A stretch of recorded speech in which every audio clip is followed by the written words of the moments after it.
My name is Paul Arbuthnot, and I'm the retired president of Sunshine Dairy Foods in Portland, which is now about a 70-year-old company, which I joined in 1969 as a salesperson. And when opportunities for promotion arose, they rose to my favor. I grew up in the dairy business in Janesville, Wisconsin.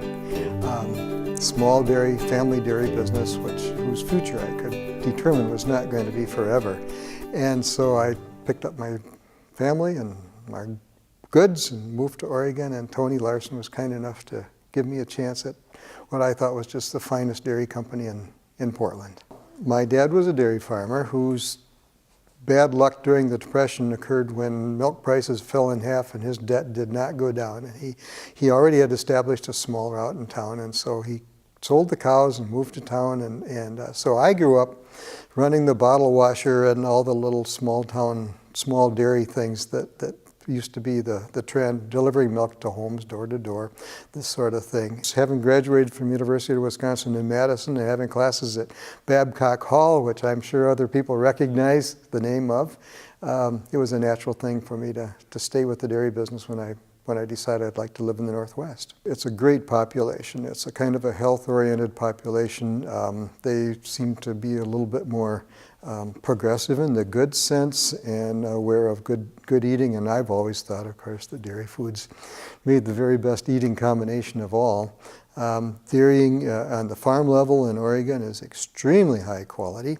With a whole bunch of dedicated dairy farmers who really take their job seriously and look at it as having a future. There's no doubt but what the Oregon dairy industry is now in its 100th year it's just no doubt that it has been an enormous help to the dairy industry in general.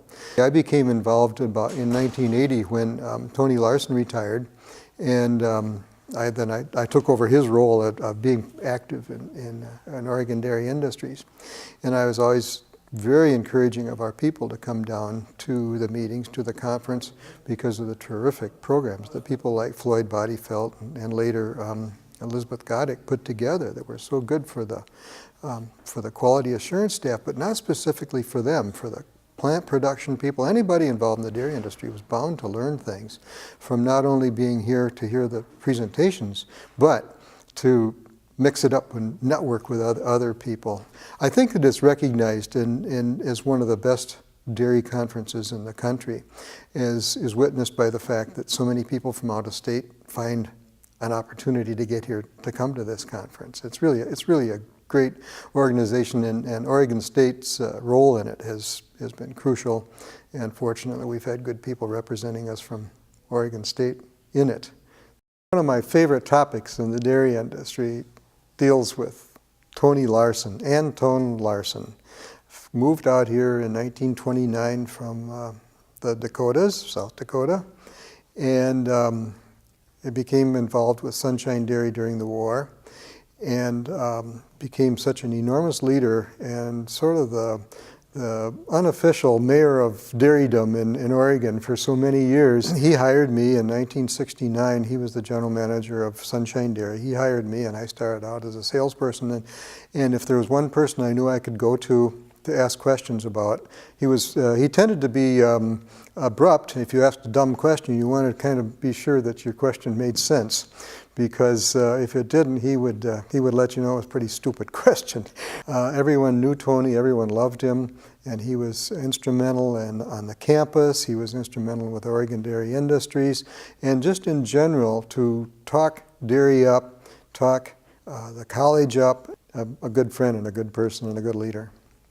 Whereas for 363 days a year, we in the dairy industry might compete with each other.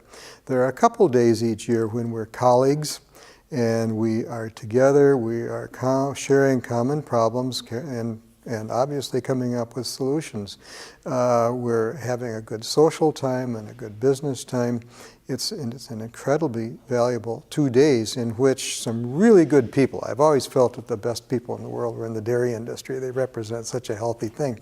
And I think that as a result of that, kind of getting together has made some very tight-knit friends. I would broaden the what I feel is the quality of the people in the dairy industry beyond Oregon. I would say that this is kind of endemic to the whole country. The people in the dairy industry are I think they know it's not a glamorous business in most respects. I think it's sort of a meat and potatoes kind of a business in which you've got to get stuff to market. It isn't done on the top of a desk or something else. So I think that, yeah, there's just a great sense of camaraderie. Well, there will be never a lack of need for people who have acquired the skills that those on the campus and in the judging team have acquired. That cannot go away.